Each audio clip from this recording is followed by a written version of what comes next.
Assalamualaikum warahmatullahi wabarakatuh. Perkenalkan, nama saya Sukma. Saya dari kelas 2D Pendidikan Jasmani NPM 192191124. Pada kesempatan kali ini, saya di sini akan menjelaskan sebuah RPP yang telah dianalisis oleh saya. Baik, langsung saja kita membahas materinya. Yang pertama yaitu ada pengertian RPP. Pengertian RPP atau rencana pelaksanaan pembelajaran adalah pegangan seorang guru dalam mengajar di dalam kelas. RPP dibuat oleh guru untuk membantunya dalam mengajar agar sesuai dengan standar kompetensi dan kompetensi dasar pada hari tersebut. Rencana pelaksanaan pembelajaran atau RPP berisi pengaturan yang berkenaan dengan pemikiran atau proyeksi tentang apa yang akan dilakukan pada saat kegiatan belajar mengajar berlangsung. Kemungkinan pelaksanaan pembelajaran sesuai dengan rencana pelaksanaan pembelajaran yang direncanakan ataupun tidak karena proses pembelajaran bersifat situasional. Apabila rencana disusun secara matang, maka proses dan hasil pembelajaran tidak akan jauh dari pemikirannya. Yang kedua yaitu ada manfaat membuat RPP atau rencana pembelajaran. Yang pertama yaitu bermanfaat bagi guru, yaitu yang pertama itu pembelajaran lebih sistematis. Yang kedua yaitu memudahkan analisis keberhasilan belajar siswa. Yang ketiga yaitu ada memudahkan penyampaian materi. Dan yang keempat yaitu ada mengatur pola pembelajaran. Dan yang kelima yaitu menghemat waktu dan tenaga.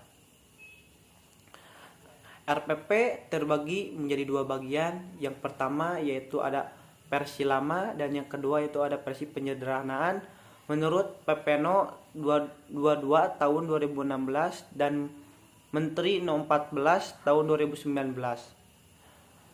Baik, kemudian saya di sini membuat suatu RPP tentang variasi gerakan permainan bola voli. Yang pertama yaitu ada kompetensi inti, di dalamnya terdapat yaitu pertama menghargai dan menghayati ajaran agama yang dianutnya. Yang kedua yaitu menghargai dan menghayati perilaku jujur, disiplin, tanggung jawab, peduli, toleransi, gotong royong, percaya diri dalam berinteraksi secara efektif dengan lingkungan sosial dan alam dalam jangkauan pergaulan dan keberadaannya. Yang ketiga yaitu ada memahami dan menerapkan pengetahuan faktual, konseptual, dan prosedural berdasarkan rasa ingin tahunya tentang ilmu pengetahuan teknologi, seni, budaya terkait fenomena dan kejadian tampak mata. Dan yang keempat yaitu ada pengolahan, mengkaji dan menalar dalam ranah konkret menggunakan, mengurangi, merangkai, memodifikasi dan membuat, dan ranah abstrak yaitu menulis, membaca, menghitung, menggambar dan mengarang sesuai dengan yang dipelajari di sekolah dan sumber lain yang sama dalam sudut pandang teori tersebut. Yang kedua yaitu ada kompetensi dasar. Di dalamnya yaitu yang pertama yaitu ada menghayati dan mengamalkan nilai-nilai agama yang dianut dalam melakukan aktivitas jasmani, permainan dan olahraga. Yang kedua yaitu berperilaku sportif dalam bermain. Yang ketiga yaitu ada memahami konsep latihan meningkatkan derajat kebugaran jasmani yang terkait dengan kesehatan dan pengukuran hasilnya. Dan yang keempat yaitu mencoba mengukur komponen kebugaran jasmani terkait kesehatan dan keterampilan berdasarkan norma instrumen yang digunakan tersebut. Dan yang ketiga yaitu ada tujuan pembelajaran. Setelah selesai pembelajaran, peserta didik dapat menghasilkan suatu rangkaian yaitu pertama pada saat pengamatan materi siswa dapat menganalisis variasi dan kombinasi aktivitas gerakan dan teknik permainan bola voli. Dan yang kedua yaitu siswa dapat mempraktekkan variasi dan kombinasi aktivitas gerakan dan teknik permainan bola voli. Yang keempat yaitu ada materi pembelajaran. Saya di sini mengambil permainan bola voli. Tekniknya yaitu ada service, passing, block, dan smash. Dan yang kelima yaitu ada metode pembelajaran. Saya di sini mengambil metode scientific, penugasan, dan games. Dan yang keenam yaitu ada langkah-langkah kegiatan pembelajaran. Yang pertama yaitu pendahuluan sekitar 15 menit. Guru mempersiapkan peserta didik dalam pembelajaran dengan berdoa, absensi, dan persepsi. Dan yang kedua yaitu menyampaikan ruang lingkup pembelajaran. Dan yang ketiga yaitu ada menyampaikan tujuan pembelajaran. Yang kedua itu kegiatan inti sekitar 60 menit yaitu mengamati latihan. Yang pertama itu berdoa sebelum dan setelah pembelajaran. Yang kedua yaitu mencari dan membaca informasi berkaitan dengan tentang variasi dan kombinasi teknik dasar permainan bola voli, berbagai sumber media cetak atau elektronik.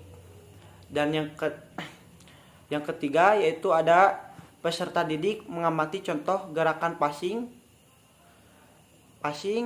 service, block, dan smash. Yang ketiga yaitu menanya. Peserta didik secara bergantian saling bertanya tentang teknik variasi dan kombinasi teknik dasar bola voli yaitu service, passing, block, dan smash. Dan yang kedua yaitu peserta didik saling bertanya tentang manfaat permainan bola voli terhadap kesehatan, serta peserta didik saling bertanya tentang otot-otot apa saja yang dipergunakan dalam permainan bola voli. Peserta didik saling bertanya tentang bagaimana bentuk jenis latihan untuk meningkatkan keterampilan variasi dan kombinasi permainan bola voli. Dan ketujuh ada eksplorasi. Di sini eksplorasi yang pertama itu melakukan service bawah dengan berbagai variasi secara individual, berpasangan, dan berkelompok, dan menunjukkan perilaku kerjasama, bertanggung jawab, menghargai perbedaan disiplin, dan toleransi selama bermain. Begitu pula dengan service atas. Yang kedua yaitu ada melakukan passing bawah dengan berbagai variasi secara individual, berpasangan, dan berkelompok, dengan menunjukkan perilaku kerjasama, bertanggung jawab, menghargai perbedaan disiplin, dan toleransi selama bermain. Begitu pula dengan passing atas. Yang ketiga yaitu melakukan passing dengan berbagai variasi secara individual, dengan berpasangan, dengan menunjukkan perilaku kerjasama, bertanggung jawab, menghargai perbedaan disiplin, dan toleransi selama bermain. Yang keempat yaitu melakukan smash atau spike dengan secara individual, berpasangan, dan berkelompok, dengan menunjukkan perilaku kerjasama, bertanggung jawab, menghargai perbedaan disiplin, dan toleransi selama bermain. Dan yang kelima yaitu melakukan block dengan berbagai variasi secara individual, berpasangan, dan berkelompok, dengan menunjukkan perilaku kerjasama, bertanggung jawab, menghargai perbedaan disiplin, dan toleransi selama bermain. Dan yang ke-8 yaitu ada asosiasi. Di sini ada yang pertama itu ada menemukan hubungan perkenaan bola dengan tangan dengan jalannya pergerakan bola saat melakukan passing. Yang kedua yaitu menemukan hubungan posisi yang enak untuk jalannya pergerakan bola. Dan yang ketiga yaitu menemukan dan menetapkan pola yang sesuai untuk kebutuhan individual peserta didik dalam variasi dan kombinasi teknik permainan bola voli, di antaranya yaitu service, passing, block, smash, dengan menunjukkan perilaku kerjasama, bertanggung jawab, menghargai perbedaan disiplin, dan toleransi selama bermain. Dan yang kesembilan yaitu ada mengkombinasikan, yaitu melakukan permainan bola voli dengan menggunakan peraturan yang sesungguhnya dengan menerapkan variasi dan kombinasi teknik permainan bola voli yaitu smash, passing, block, dan service serta menunjukkan perilaku kerjasama, bertanggung jawab, menghargai perbedaan, disiplin dan toleransi selama bermain. Yang kedua yaitu menunjukkan perilaku bertanggung jawab dalam menggunakan dan merawat peralatan permainan. Dan yang ketiga yaitu menunjukkan perilaku menerima kekalahan dan mengekspresikan kemenangan yang tidak berlebihan. Dan yang ke-10 yaitu adab penutup. Di sini di dalam penutup ada pendinginan, refleksi, nasihat. Yang ketiga yaitu evaluasi, kesimpulan, dan yang keempat itu apresiasi. Dan yang terakhir yaitu penilaian.